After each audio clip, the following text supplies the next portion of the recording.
C'est un plaisir pour nous de vous retrouver comme toutes les semaines. Bonsoir à tous et bienvenue dans ce 157e numéro de l'émission Défense citoyenne, un hebdomadaire qui vous donne toute l'information sur les forces de défense et de sécurité. Comme d'habitude, nous allons démarrer avec l'édito de la semaine et c'est signé Colonel Mariam Sagara.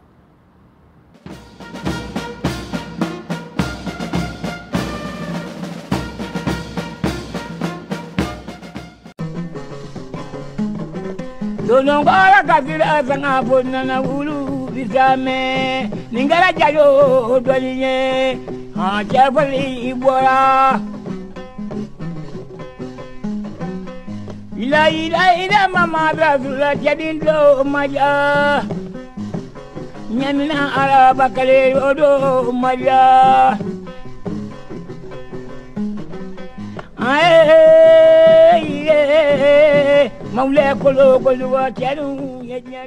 L'AES acte sa présence au concert des nations, excepté la propagande internationale qu'enflamment les réseaux sociaux. La voie est dégagée et même balayée pour la prospérité de notre espace AES. Restons calmes et sereins pour asseoir une AES stable, souveraine, sécurisée et confiante. Jour après jour se battent pour instaurer la stabilité dans la zone AES. Les prédateurs ne démordent pas. Ils se lancent éperdument dans le métier de vendeur du négationnisme contre la Confédération. Engagés dans la traîtrise, le mensonge, les commérages, le sabotage, les impérialistes se servent de certains médias sans ligne éditoriale pour imposer à l'opinion publique des comportements aberrants sans lendemain. Peuple de l'AES, vous avez su garder le cap dans la tempête. Vous avez tenu fermement la barre et resté encore solide et unis dans cette épreuve programmée par les sans-foi ni loi et leurs sponsors. Gardez confiance à nos institutions et à nos forces de défense et de sécurité qui ont le courage et la compétence nécessaires pour garantir la sécurité. Sanguinaires injustes, abstenez-vous, car l'heure n'est plus à l'exploitation de l'homme par l'homme. C'est fini. L'exploitation d'une nation par une autre nation. Le message de l'AES à ce niveau est clair. Il n'y aura à l'avenir ni exploiteur ni exploité. Restez sereins. À travers des médias propagandistes sans crédit moral, ils séduisent nos intellectuels, nos personnalités dans l'espoir de reprendre leur position dans l'espace AES. Ils s'organisent encore pour nous diviser et puiser nos ressources intellectuelles, personnalités, artistes, chercheurs. J'allais dire peuple de l'AES tout court. Soyez donc sereins et ne cédez pas à la tentation. Les pays colonisateurs continuent. Leur caporalisation perpétuelle plane et menace toutes les bonnes initiatives à l'image de l'AES. Le terrorisme imposé au Sahel sera sans doute vaincu. Il sera vaincu grâce aux peuples qui ont compris le piège, le complot des impérialistes. Nous demandons à tous les Burkinabés, Nigériens et Maliens de faire bloc et être plus soudés contre l'envahisseur. La conviction de nos chefs d'État, c'est un Sahel débarrassé complètement de toute espèce sanguinaire. Certes, la route de la souveraineté est difficile, mais nous ne sommes pas seuls. Nous sommes unis et déterminés à faire face à l'adversité. Rassurez-vous que partout où les terroristes sèment la peur, les forces de l'AES récoltent la victoire.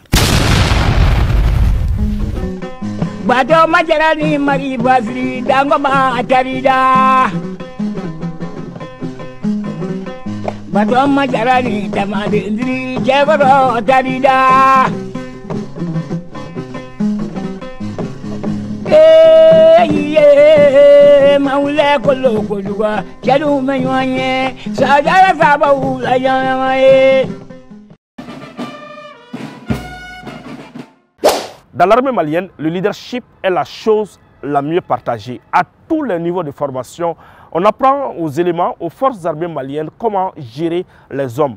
On les apprend surtout à inspirer leurs hommes. Voilà pourquoi le chef d'état-major général des armées, le général de division Omar Diarra, s'est entretenu avec les futurs commandants d'unité. Une rencontre suivie par notre reporter, le sergent Safiatou Sanogo.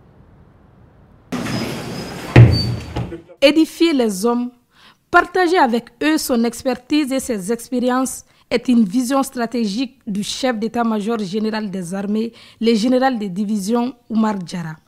En tant que chef opérationnel, ces directives sont essentielles pour garantir l'efficacité des forces armées et la réussite des missions régaliennes. Les conseils aux futurs commandants d'unité. Il faut être vigilant, le don de soi pour combler les attentes du peuple malien. Il faut jouer son rôle à son niveau pour déjouer les attaques infligées de lourdes pertes à l'ennemi.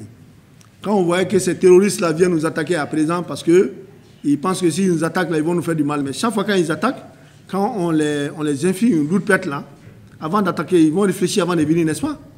La troisième promotion du cours des futurs commandants d'unité est ainsi en charge de la formation, de l'entraînement et de l'instruction de leurs subordonnés. Donc il faut te préparer à faire la guerre. Et le seul rempart, c'est l'armée.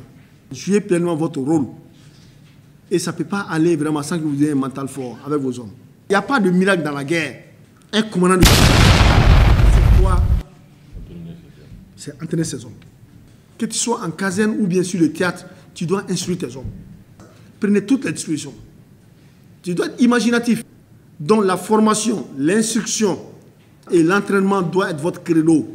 Les cadres suffisamment outillés appliqueront à la lettre les orientations données par le chef d'état-major général des armées. Le cours des futurs commandants d'unité a pour la première fois reçu les officiers de l'Alliance des États du Sahel. Nos frères du Burkina et du Niger qui sont là. C'est la bonne occasion vraiment de tisser de très bonnes relations entre vous. Désormais, le destin de ces pays-là est cousu avec les avancées sur lesquelles nous sommes aujourd'hui. Le politique, c'est approprié. Ça. Et le combat, là, ça va être collectif. On arrive à faire des opérations ensemble. Donc c'est ça. Il n'y a pas d'autre projet dans l'AIS, c'est de défendre les intérêts du peuple sahélien. Et les forces armées de sécurité doivent jouer leur rôle dans ça. Parce que le leader, c'est ça. À chaque fois qu'une formation rentre à l'école d'application et de perfectionnement des officiers, avant leur sortie, le commandement vient au proche de ces hommes pour leur inculquer les visions, les directives du commandement à suivre sur les théâtres d'opération, ainsi en organique aussi. À l'endroit de cette troisième promotion du cours des futurs commandants d'unité, on attend beaucoup d'eux.